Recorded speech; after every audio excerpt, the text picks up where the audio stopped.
Welcome to The Big Conversation. I'm your host for today, Hans Des Vignes.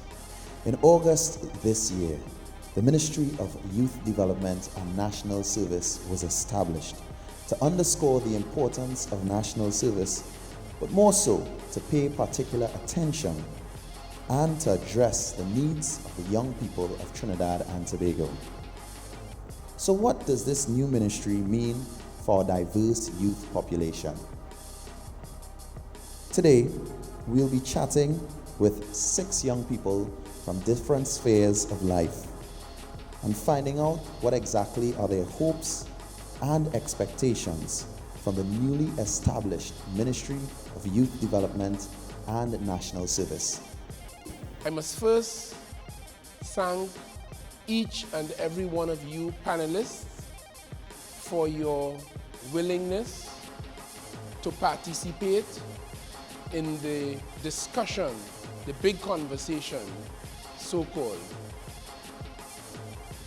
You are representative of all the young people of Trinidad and Tobago, and as you are minded, you will be, on behalf of all of the roughly 468,000 young people in Trinidad and Tobago,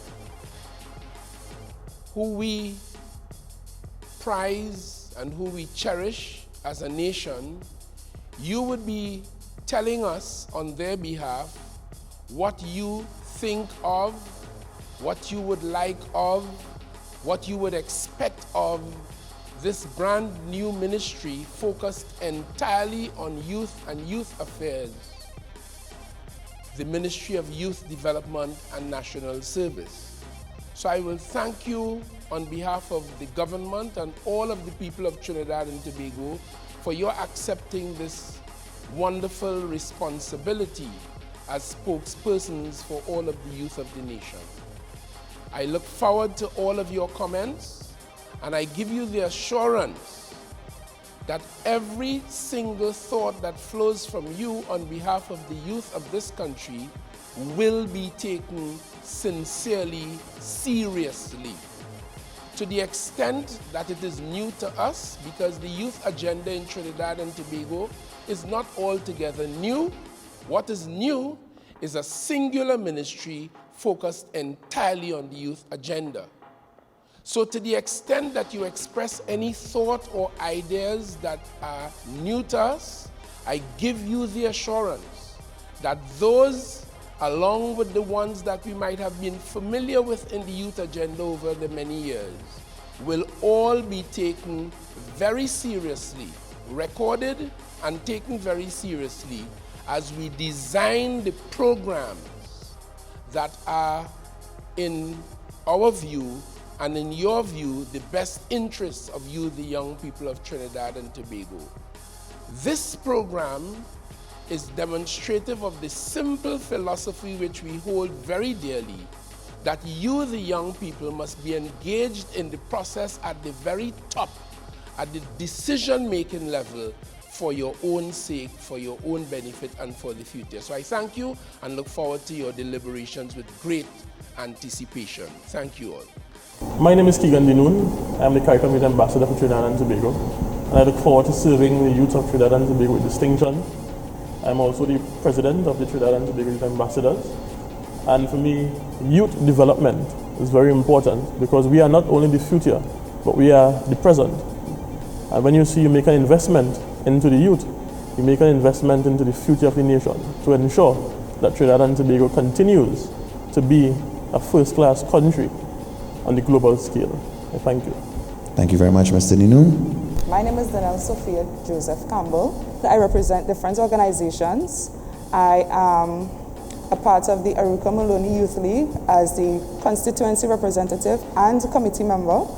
I also represent the Single Mothers Association of Trinidad and Tobago, and I'm also a part of the PTA organization. This opportunity would grant the young people of this nation opportunities to learn more and to understand fully what this country has to offer. My name is Therese Lord, and I am the former CARICOM Youth Ambassador of Trinidad and Tobago.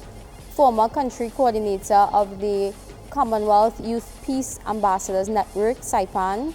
I'm a member of the Global Coalition for Youth Employment National Board, and I am a member of the Pan American Health Organization Youth for Health Group.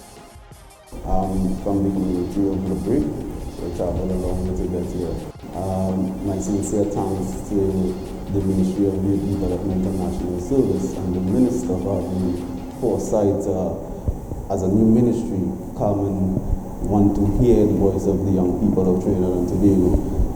Particularly young people in this country have been clamoring for a ministry that has focused on young youth development, and we'll finally get it, and looking forward to today's discussion. My name is Keon Isaac from Bitam Gardens. I also do photography and I like music, and I also work with the Roots Foundation. My name is Uttam Ramnarayan. I am from the area of Rio Claro, Navat Village, Rio Claro to be exact. I am happy to be here, and I have also seen the people from the youth ministry in our region has already started working with the youths in mine region and throughout the district of Nariva Mayaro area. And I must say hats off to them, and I am happy to be here, and let's continue the discussion. Thank you. Let's have a nice discussion, and let's get straight into it. Uttam, I'm going to pose a question to you firstly. If you were the Minister of Youth Development and National Service, this new ministry, what would be your focus? If I was in the minister's shoes, I would firstly understand the youths, right?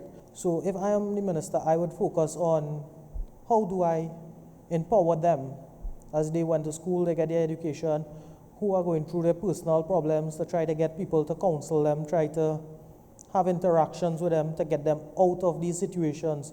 Because some of them come from broken homes, some come from families that are not financially stable, and try to give them that extra push, because sometimes as a youth, all we want is a little extra push. And if I'm the minister, I would create programs to start that initiative. But what he should do, if I were him, would do consultation with the young people.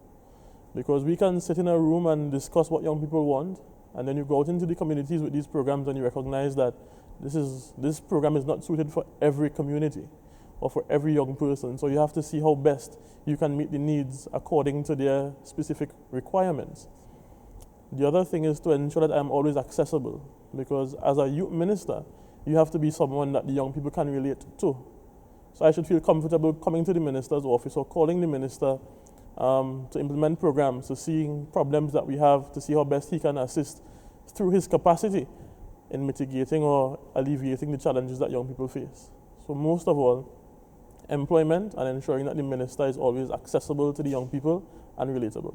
Accessibility, relatability, and employment. Anyone else on this side? Just to add with what Mr. Dinoon was just discussing, I think it's very important that we first go out and discuss with the youths of different regions, because different youth, different young people have different needs.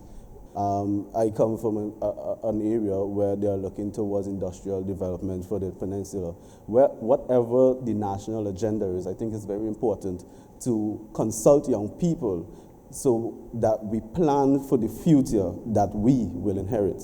And I think it's very important that our voice be heard in planning or whatever, if it's a 2030 agenda or 2040 agenda. Consult young people. What do we want to see our country looking like in 10, 20, 30 years? Us on this platform come from different backgrounds, as I said, and there are those who come from socioeconomic backgrounds. We have to look at that, look at their needs, look at the training and education that they may require. Some of us who may be a little more advanced, we look at things differently. We may look at regional integration, we may look at international trade, sustainable development, and there are different facets of youth development that spreads not only in the Youth Development Ministry, but Ministry of Planning, Ministry of Housing and Urban Development. And I think it's really a broad conversation, but it's a good safe place to start right here. All right, thank you very much. Danelle? If I had the opportunity of being the minister, based on the background that I come from, I think about other people. So I'm thinking about the single mothers, the young single mothers in this society. We make up a large aspect of the community. And we don't have many opportunities to show forth our potential because we don't have the opportunities to. We have to be home with our children. Now, due to COVID, we have no way to house our children while we go out to work. So, we have to focus on the young single mothers of the community and create avenues for them to show forth their skills, further their education, focus on, have aspects where the young single mothers can do their work and still be with their children. So I'm strongly passionate about that. Understood. Keon, I want to come across to you. If I was the minister, and think, to be honest, I would like to say, like, if it could have people, like, how would this be, like, young people, it isn't really like people to pay attention and pay them that kind of attention, because sometimes somebody might think, like, where you come from, and they might judge you like where you come from, and class you, but in a class like that, sometimes you could be good, but people just make you be bad, and that kind of way. So to me, like, that's how to have somebody that's to support you, be there with you, stand up with you. If you're falling down, help you stand up, that kind of way.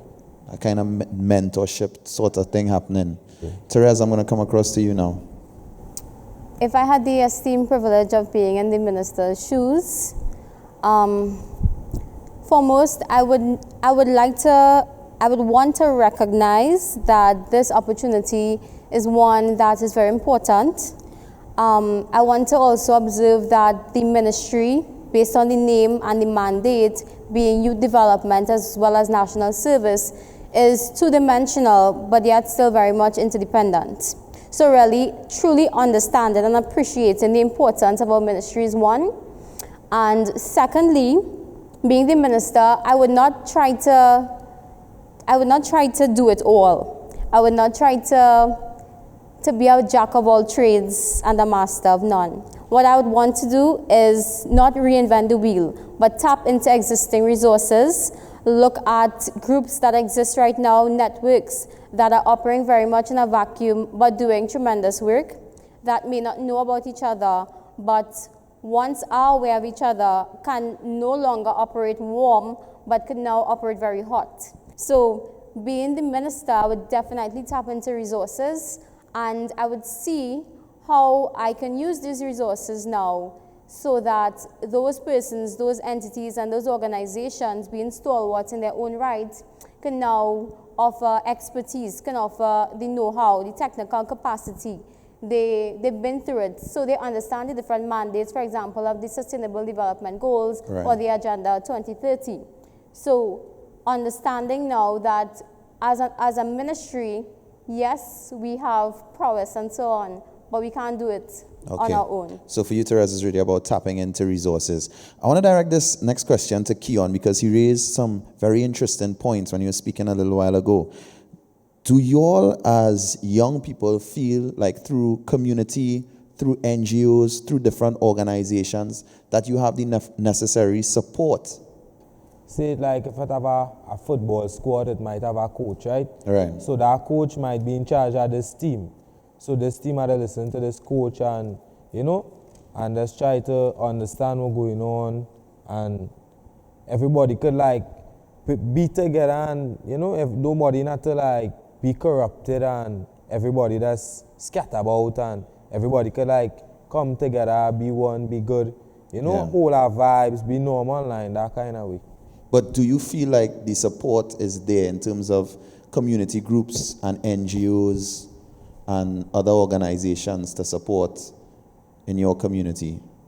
Well, I wouldn't say fully, but it is have people like to say, well, want that, but you have to naturally want it too, and it might have the people who might want it, but it might not the people who want it. Yeah, so it's a mixture of the individuals going through the separate scenarios. Yeah. But there are things in place to an extent. Yeah. All right, I'm going to come across this way to Jamel.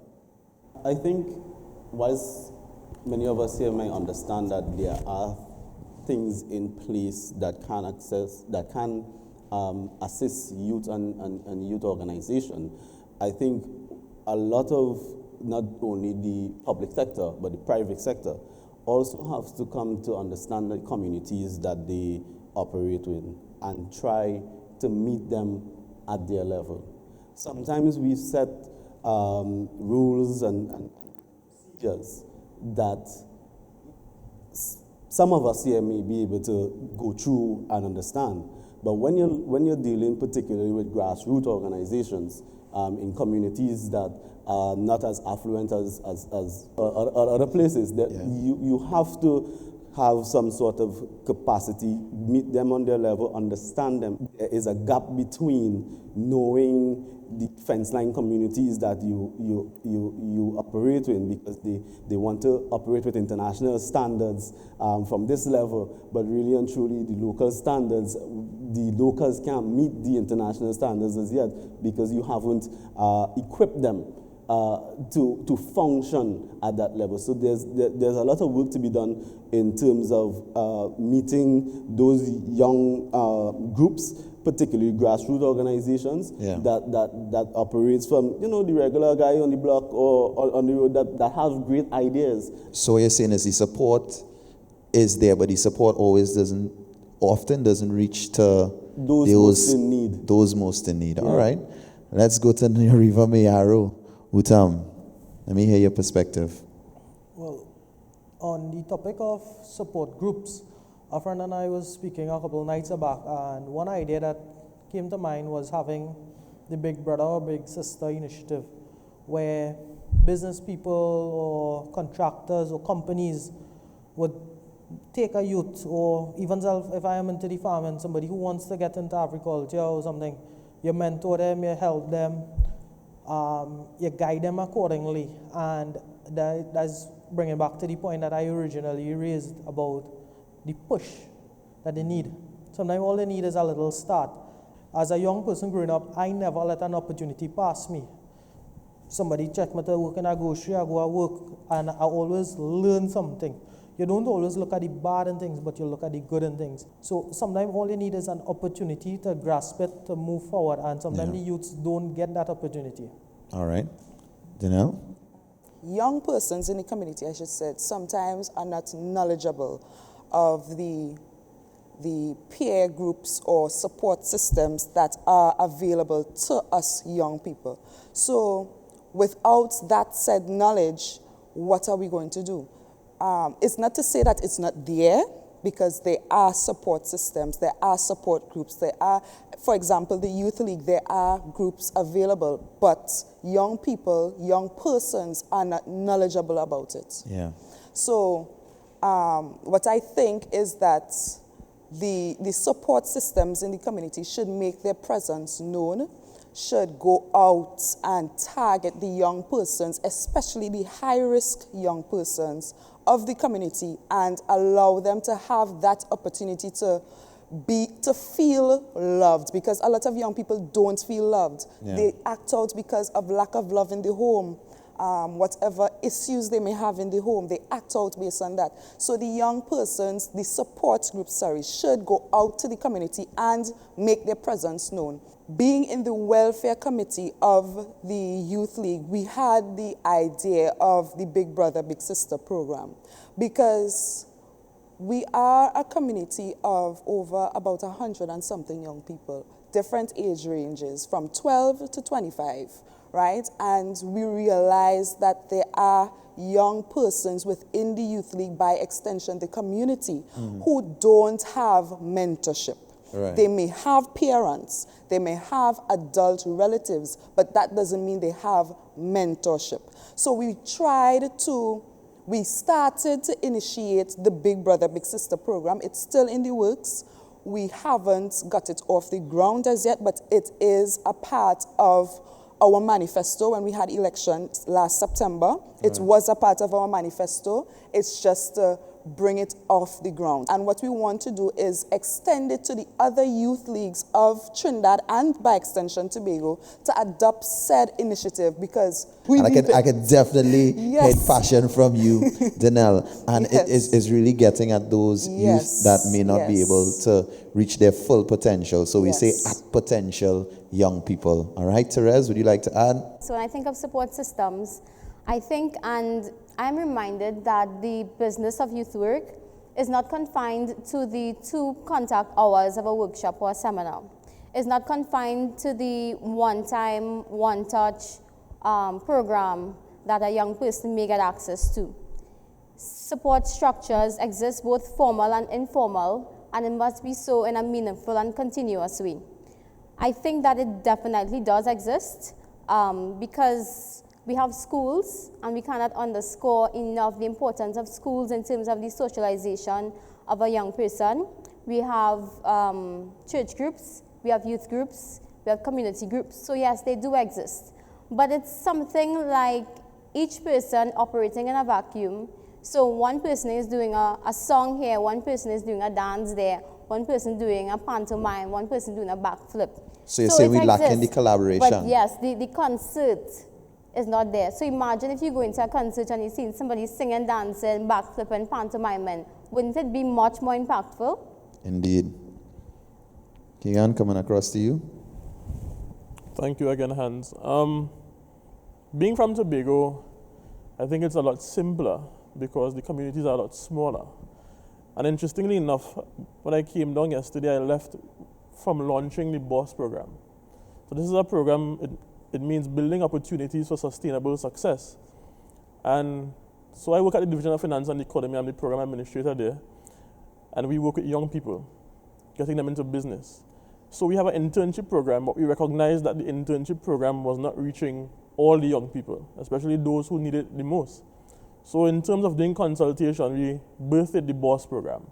And the BOSS program is the same mentor-mentee program that Utam was referring to, where we have business entrepreneurs or those who are very, very good in the industry mentor the young men in the communities who want to get involved in business for a period of 6 months, and they get into business, and we literally guide and hold their hands and don't leave them alone and allow them to develop that business sustainably.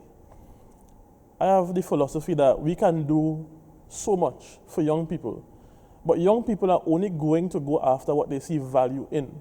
And we have to come to the point where we show young people that, okay, this is going to do this for you. If this investment that the minister or the ministry is making is for your benefit.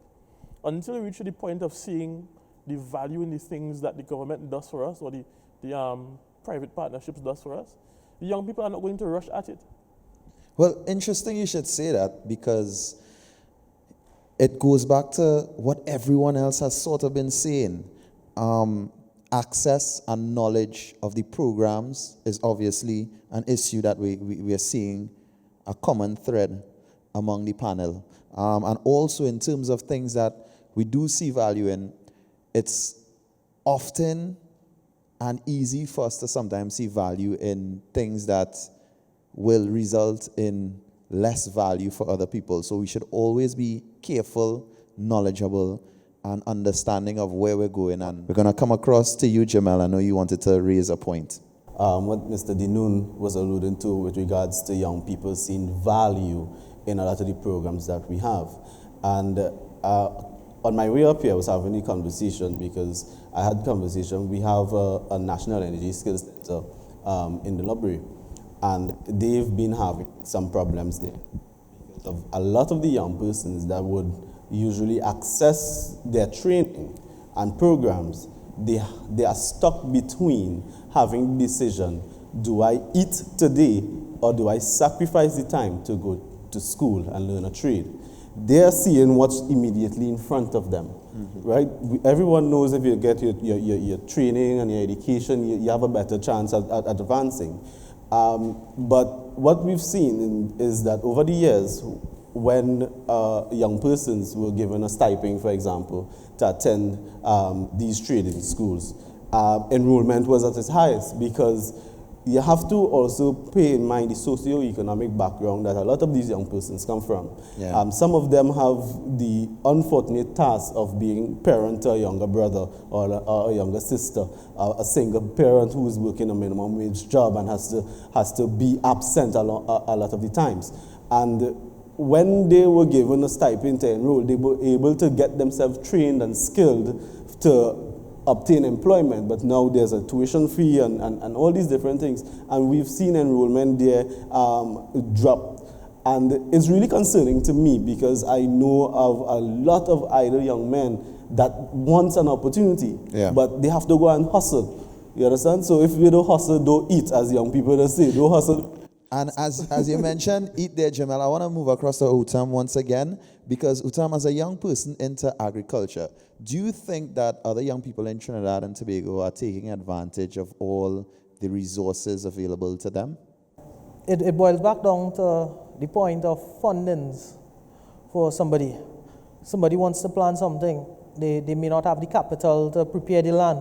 They may not have the capital to buy chemicals or whatnot. There are agro-shops who will say, well, listen, plant, and when you sell, you'll give me the money.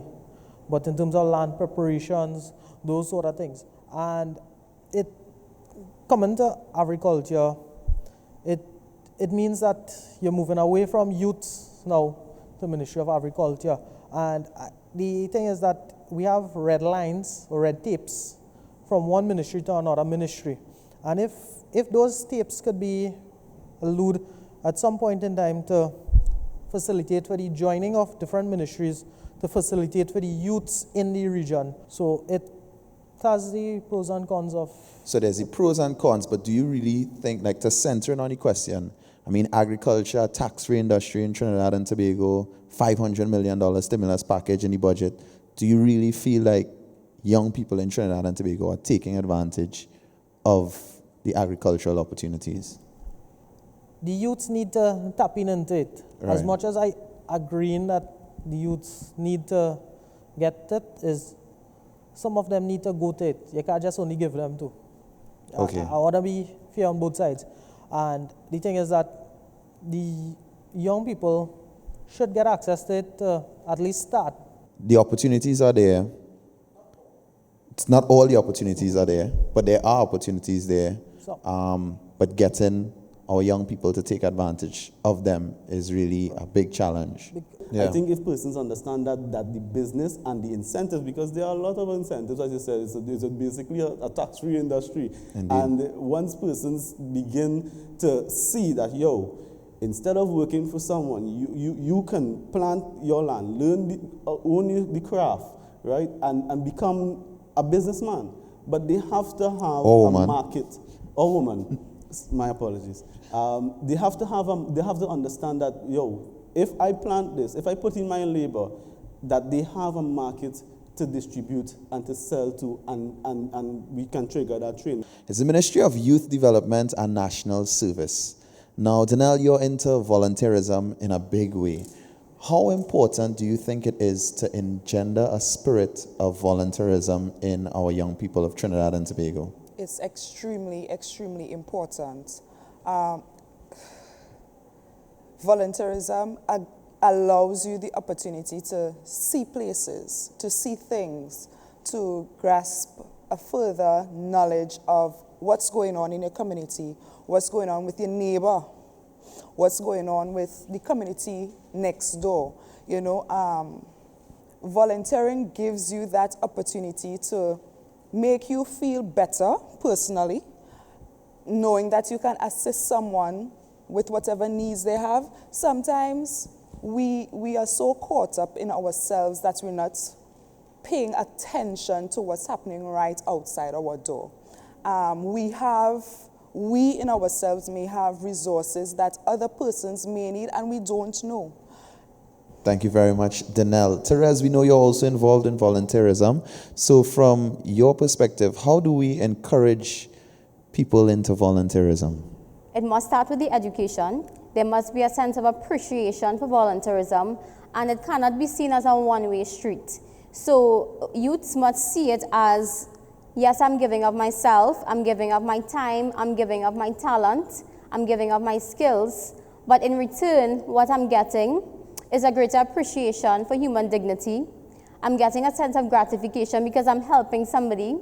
I'm also appreciating my own personal journey and the struggles that perhaps my parents and my grandparents would have laid down for me. I'm getting to expand my knowledge base and my network, and I'm also getting experience that I can leverage in the workplace. So it is a two-way street, and as long as young people see the value in it, then I think they would not even think twice about getting involved. Thank you very much, Therese. Now, research has shown that one of the biggest concerns for young people in Trinidad and Tobago and somewhat around the world is employment. Keon, I want to ask you, for you personally, is employment something that you worry about, and in what way?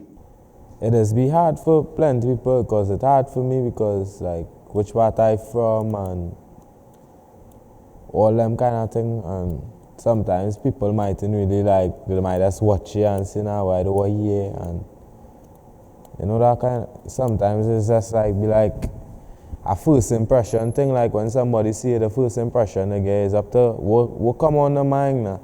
So it's up to them, can't be up to you. So for what you're saying and seeing is a lot of discrimination in terms of employment for young people, and particularly young people of your area. Yeah. Definitely. All right. Let me come across to Mr. Dinu next to me. I want to get your viewpoints on that. And what are some of the alternatives for youth employment you see as well? Well, youth employment has always been an issue for every Caribbean country. And the recent CRIC that went, we saw that Trinidad and Tobago has a lot more opportunities than most of the other Caribbean countries for young people, especially who want to get involved in owning their own business and stuff like that. And it brings me back to the point of seeing the value in things. Whilst we understand that some people may want shorter jobs, easier opportunities, there is a real problem with discrimination in terms of employment. And being from Labray, you would also understand this. So what do you think and see the Ministry of Youth Development and National Service doing to impact this in a positive way and change what we see in front of us quite often? The ministry through NETCO has an opportunity to help persons who have a business idea, who have a small startup, to help them to build into something that can add to our national economy.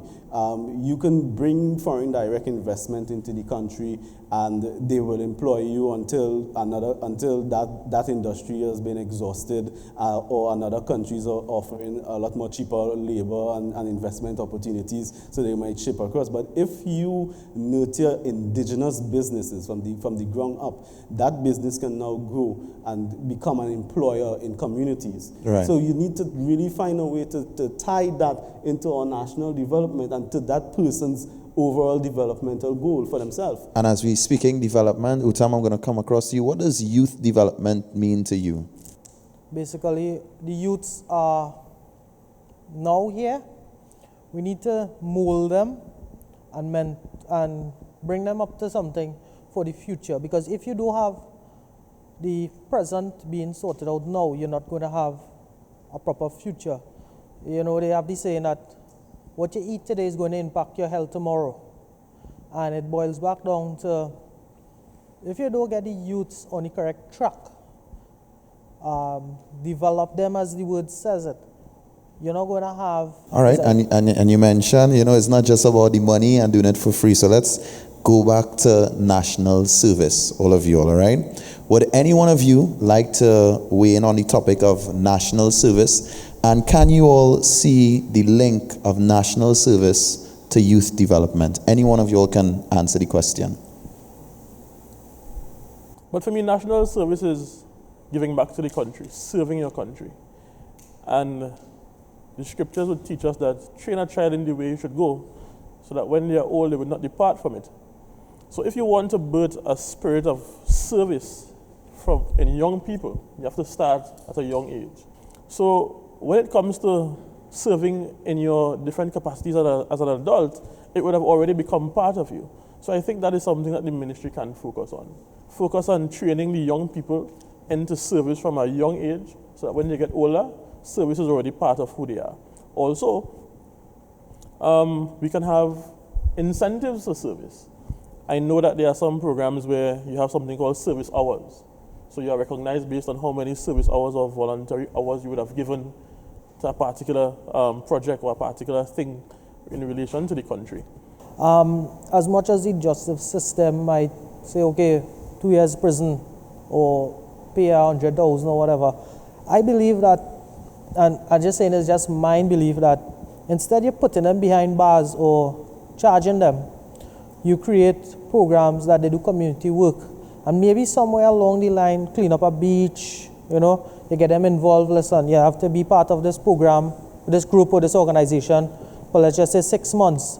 But if they get themselves involved, dealing with probably station council, police youth club, youth groups, that has already been there. And as Ms. Lowe said, that you get into the resources that you already have there. You get to understand the wide scope teams and groups that you have in your organization. You could probably create an impact there. Yeah. Anyone else? National service to youth development. Do you all see the tie-in? And what do you all see it as? I believe that as educators, as secretaries, as persons who are in higher offices, even as the minister, what can be done is scope out the talents from young. So, as Mr. Dinoon was saying, enter the preschools or the primary schools. There are young persons in the preschool arena who just have that exemplary leadership persona. Young persons think that there's a stigma to, let me not say a stigma, it's a hoity-toity ability, if I should say so, because we think that, these people have things easily accessible to them. I understand your point. Yes. What you're alluding to is sometimes we see opportunities and we don't see it necessarily for us. Yes. It's not necessarily for us. And I understand that point. Yes. I mean, a lot of us would have seen those things happen to our friends and even to ourselves throughout our lives. Even piggybacking to the employment situation, there are young persons who have the ability to do said skill, right? But because we see that the persons who hold positions previous, they are of a certain background. And being from a community that is widely known for crime or widely known being in a group of young people that are stigmatized as mischievous makers, we may think we're not qualified to do so, and we stick to what we know. All right. Anyone else on this side? Therese, you want to jump in? In terms of tying it with youth development, I want to echo the sentiment of some of the panelists as well, the importance of collaborating with the Ministry of Education. And I think that is one of the most important stakeholders, because the school is where the youths are. The school is where you can regularize and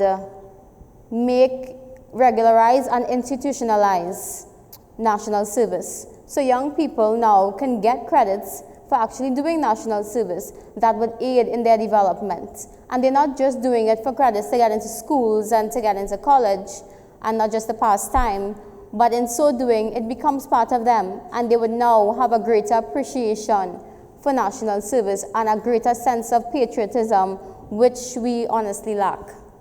Thank you very much. Well, guys, we're coming to the end of the discussion.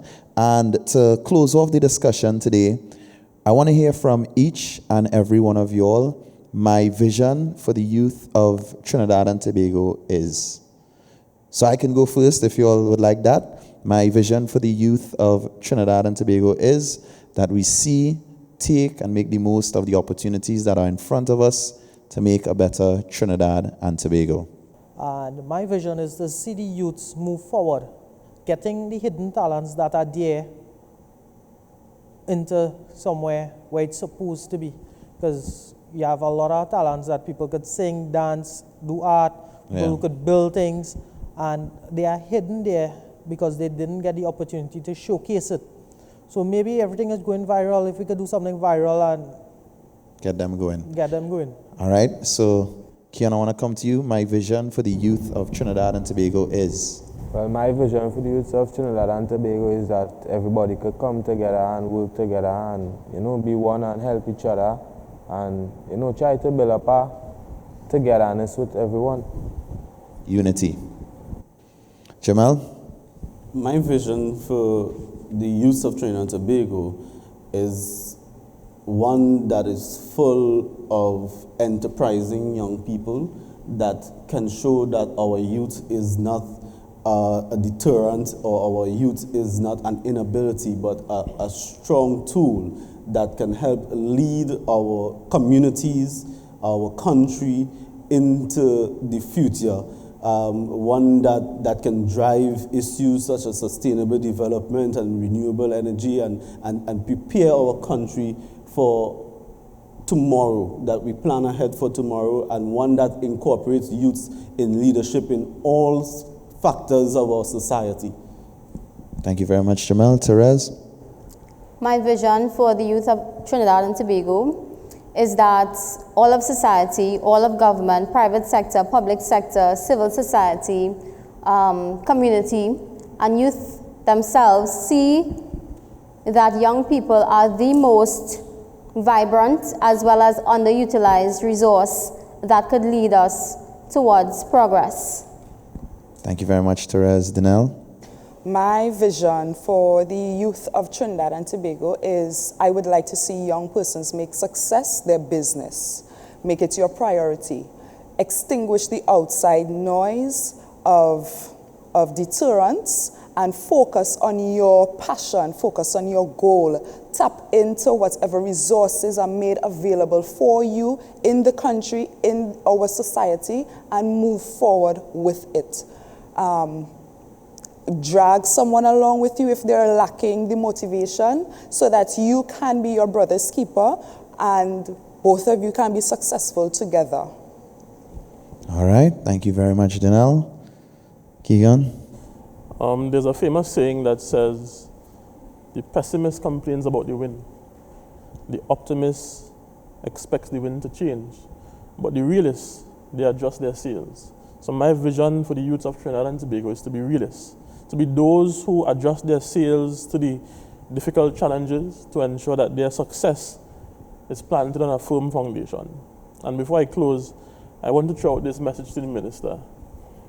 How do you want to be remembered? Do you want to be remembered as the minister that came and did well, or the minister that came and could have done better? Wow. Thank you all of our panelists for being part of the big conversation. To our listening and viewing audience, you've just heard a representation of our youth of Trinidad and Tobago, and we can give them a round of applause even at home.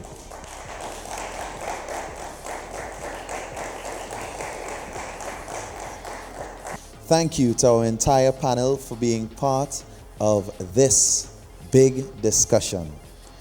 To our listening and viewing audience, we say thank you. You have just heard a representation of the youth of Trinidad and Tobago. We would love for you all to join the conversation via social media. Include the hashtags The Big Conversation TT and MyDNSTT. We look forward to hearing from each and every single one of you. I'm your host, Hans Des Vignes. Thank you so much for tuning in. The Big Conversation, a product of the Ministry of Youth Development and National Service.